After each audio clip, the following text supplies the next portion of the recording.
విశ్వం teaser వచ్చిందండి. చాలా కాలం తర్వాత శ్రీను వైట్ల నుంచి వస్తున్న మూవీ ఇది. అందులోనూ గోపీచంద్ హీరో. మా నాన్న అంటే నాకు చాలా ఇష్టం. It's my burning emotion. Telugu తెరని కామెడీతో ఊపేసిన డైరెక్టర్ శ్రీను వైట్ల. ఆయన ఫేడ్ అవుట్ అయ్యి చాలా కాలం అయినా ఇప్పటికీ వెంకీ, దుబాయ్ సీను, బాదుషా ఇలాంటి సినిమాలన్నీ తెలుగు వాళ్ళు నిత్యం చూస్తూనే ఉంటారు, నవ్వుకుంటూనే ఉంటారు. అలా కాదండి, నాలుగు కొంచెం పైకెత్తి అప్పుడు కొట్టాలి.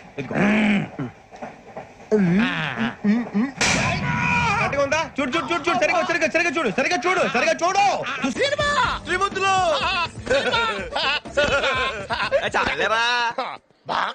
దుబాయ్ ఫ్లైట్ 2 గంటలు లేట్ అంట కదా, అప్పుడు వెళ్ళకొచ్చా? అది లేట్ అని ఇంకోటి ఎక్కొచ్చాను. ఎప్పుడు చూసినా పందిలా తినడం కాదు. పోలీస్ ఆఫీసర్ అంటే ఎలా ఉండాలి? లోడ్ చేసిన గండ్లా ఉండాలి. మీరెలా ఉన్నారు? లోడ్ చేసిన లారీలో ఉన్నారు. మీ బతుకి మళ్ళీ పౌరుషం ఒకటా? Useless fellow, shameless fellow, hopeless fellow. మరి అలాంటి అద్భుతమైన కామెడీ సినిమాలను ఇచ్చిన డైరెక్టర్ ఆ బాదుషా తర్వాత ఏమైందో తెలీదు, బాధేయడం మొదలుపెట్టాడు.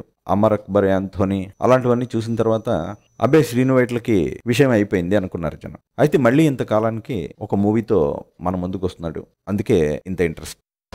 ఇండియా అప్పుల్లో 2వ స్థానంలో ఉండడానికి కారణం మోసం, తప్పుల్లో 5వ స్థానంలో ఉండడానికి కారణం మోసం, నేను ఇక్కడ ఉండడానికి కారణం మోసమే. Doctor Mark Anthony. ఈ అమ్మాయి పేరు తెరిసా, మదర్ తెరిసా. ఇక గోపీచంద్ పేరుకి మంచి యాక్షన్ హీరో అయినా కూడా ఆ కామెడీ మిక్స్ చేయడంలో మనవాడికి కూడా మంచి పట్టుంది. ఆ రణం మూవీ నుంచి కూడా ఆ ఫార్మేట్ బాగా సక్సెస్ అయింది.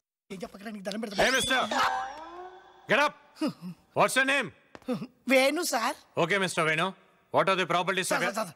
ఇంగ్లీష్ వద్దు సార్, తెలుగులో అడగండి సార్. ఇంగ్లీష్ రాదా? రాదు సార్. ఎందుకు రాదు? నేర్చుకోలేదు సార్. ఎందుకు నేర్చుకోలేదు? ఇండియా అప్పుల్లో 2వ స్థానంలో ఉండడానికి కారణం మోసం, తప్పుల్లో 5వ స్థానంలో ఉండడానికి కారణం మోసం, నేను ఇక్కడ ఉండడానికి కారణం మోసమే. మరి ఇప్పుడు వీళ్ళిద్దరి కాంబినేషన్ లో వస్తున్న ఈ సినిమా ఎంత నవ్విస్తుంది, ఎంత అట్రాక్ట్ చేస్తుంది అన్నది చూడాలి. మీరు ఫైట్ చేసిన స్టైల్ చూస్తే మీకు మార్షల్ ఆర్ట్స్ బాగా తెలిసినట్టుంది సార్. నాకు గీత ఆర్ట్స్, ఎన్టీఆర్ ఆర్ట్స్ తప్ప వేరే ఏ ఆర్ట్స్ పెద్దగా తెలియదు సార్. కాకపోతే డైలాగులు కాస్త ఎక్కువే అనిపించింది. దూకుడు తర్వాత ఆ కోన వెంకట్తో ఏవో సమస్యలు వచ్చి ఇద్దరు విడిపోయాక ఆగడు సినిమాకి శ్రీను వైట్లే డైలాగులు రాసేసాడు అంటారు. కాకపోతే ఆ సినిమా డైలాగులు ఎక్కువైపోయింది అనిపిస్తుంది మాకు. రండి బాబు, రండి uncle.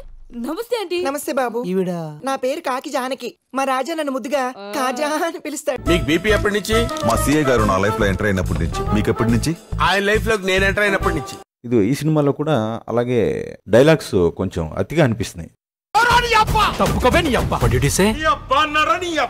Senior actor Naresh action కూడా కొంచెం ఓవర్ అయింది.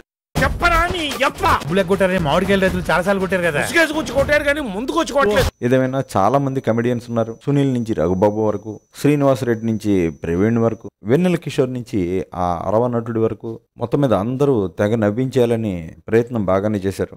వాడు మందు వేయినంత వరకే మహర్షి, మందు వేస్తే పిశాసి. ఇక శ్రీను వైట్ల సినిమాల్లో కామన్ గా కనిపించే ఆ చిట్టినాయుడు కూడా ఇందులో వెరైటీ గెటప్ లో కనిపిస్తున్నాడు. చూద్దాం, చాలా కాలం తర్వాత మళ్ళీ మెగాఫోన్ పట్టిన శ్రీను వైట్ల ఏమైనా మళ్ళీ నవ్విస్తాడేమో. కొట్టారు, తీసుకున్నాం. రేపు మాకు టైం వస్తుంది, మేము కొడతాం. మరిన్ని మంచి వీడియోల కోసం సబ్స్క్రైబ్ చేయండి. సోషల్ మీడియాలో మమ్మల్ని ఫాలో అవ్వండి.